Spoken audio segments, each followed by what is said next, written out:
Built in the late 19th century, Fort Lugard was not just a military stronghold, it was a nerve center of colonial administration, making it a key part of Kampala's history. The fort was subsequently occupied by Uganda Kingdom before President Idi Amin donated the land on which it stands to the Uganda Muslim Supreme Council. Senior citizen and veteran politician Captain Francis Babu explains the significance of these sites. Our hotels used to be full of tourists who would come here.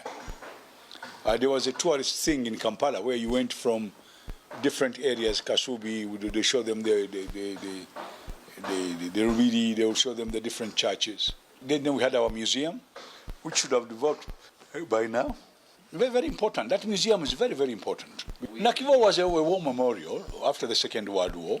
They said it would be a war memorial to remind us about that war. The iconic landmark, among others, was pivotal in shaping the city's identity. Captain Frederick Lugard studied at Rosal School and also the Royal Military College. And he came in Uganda in 1890 to prepare Uganda go under a British rule.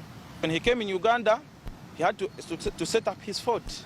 And it was a British administration center. Whenever they could come in Uganda, they could come to his fort. Yet with the passage of time, the fort's significance has faded from the public's consciousness, left to deteriorate for want of care. And it's not just Fort Lugard. The Uganda Museum, Namirembe Hill, the cradle of Christian history in the region, and Uganda's Independence Monument are the other historical monuments that have suffered a similar fate. Jacqueline Nyirachizabesije, the acting commissioner of museums and monuments in the Ministry of Tourism, admits that several historical sites are in dire need of an uplift. Basically, that's what is there. Yes, I agree that with its former glory, indeed, it is not doing its function. Captain Francis Babu urges government to urgently refurbish these sites and document their historical significance in order to attract more tourists. These are all very important things that people should look at.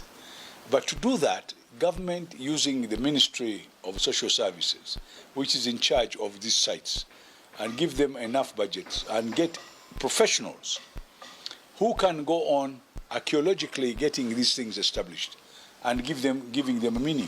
Uganda Museum has been closed only for 10 months to do rehabilitation, so that by the time we reopen it again, it is a representative of a country.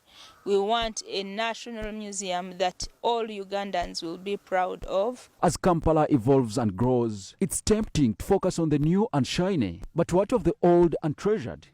If revitalized, these sites could offer more than just historical insight. They could become vibrant centers of cultural exchange, drawing tourists and locals alike.